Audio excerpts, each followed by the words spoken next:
Hi guys! Welcome to my channel. So, isang malakasang makeover ang gagawin natin ngayon. Yung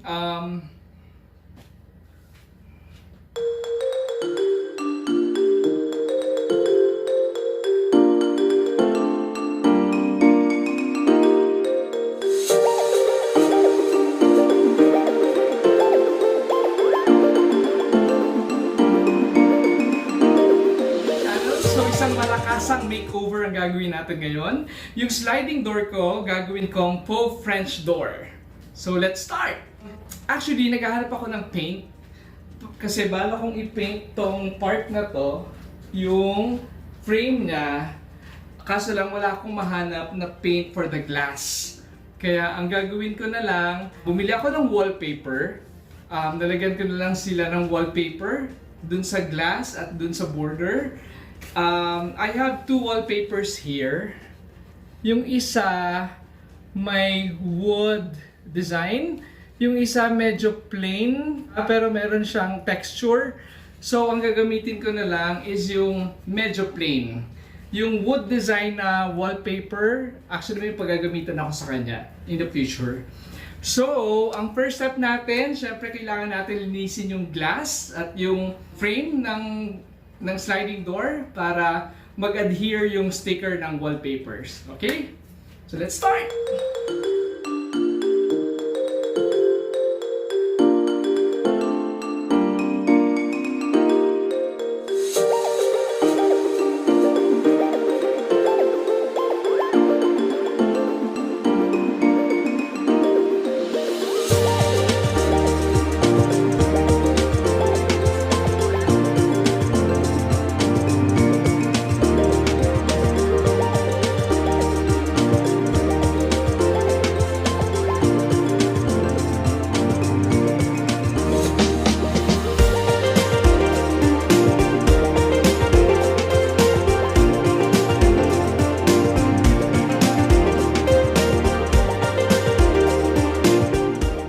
Malinis na yung glass tsaka yung frame. So ang next natin gagawin is susukatan natin yung frame niya at yung sukat ng glass para malaman natin kung ano yung sizes ng mga strips na gagawin ko sa wallpaper. Alright?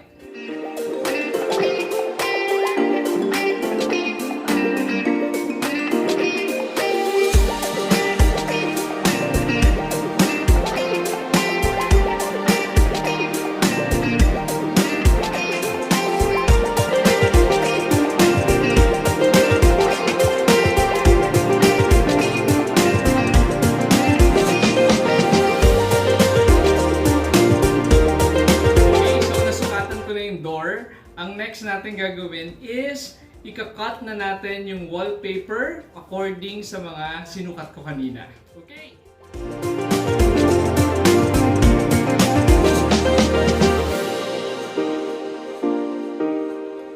So meron akong konting problema.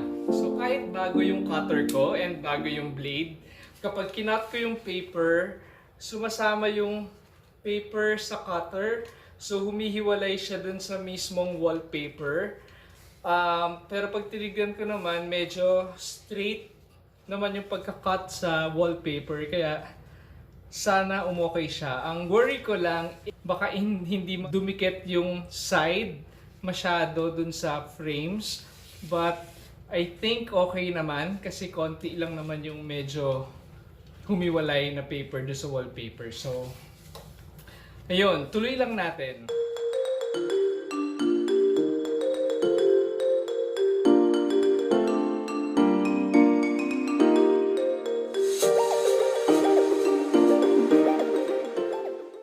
Okay, so finally tapos na akong mag-cut ng wallpapers. Akala ko madali lang siya, pero would you believe, 3 oras ko sila pinutol. Okay, so hindi siya madali. Medyo simple yung kakalabasan pero tedious siyang gawin. But anyway, tapos ko na siya. May mga labels yung kinut ko para malaman ko kung saan ko siya ididikit.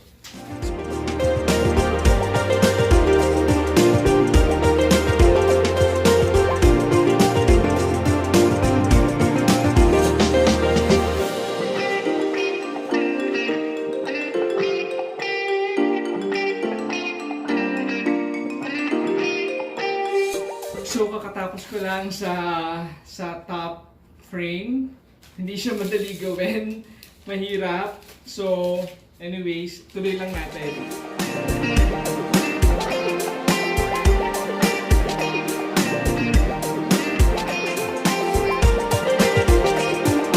Okay, so naka 30 minutes na ako. 2 sides pa lang yung nadidikit ko.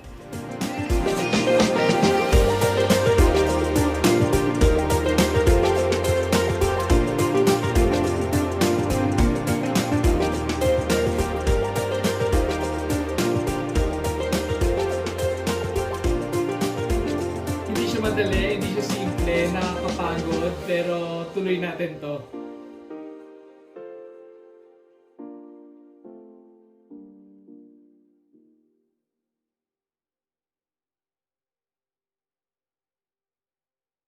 Okay, so finally after 2 hours, nakabit ko na yung wallpapers dun sa border ng sliding door. Ngayon, nalagyan ko na siya ng divisions.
Yay!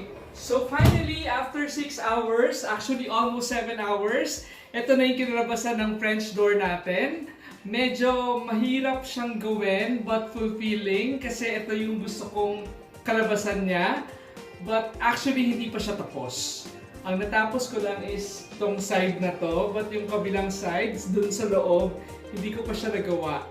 Medyo nakakapagod siya, kaya next time ko na siya gagawin.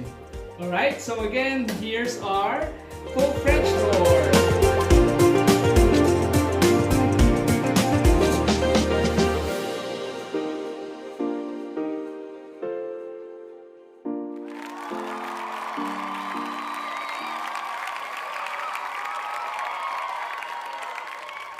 So again, thank you for watching. I hope nagustuhan niyo yung feature natin today. For more DIYs, makeovers, home improvement, ideas, at kung ano-ano pa, please subscribe to my channel. Please like and share. And hope to see you in my next videos. Bye!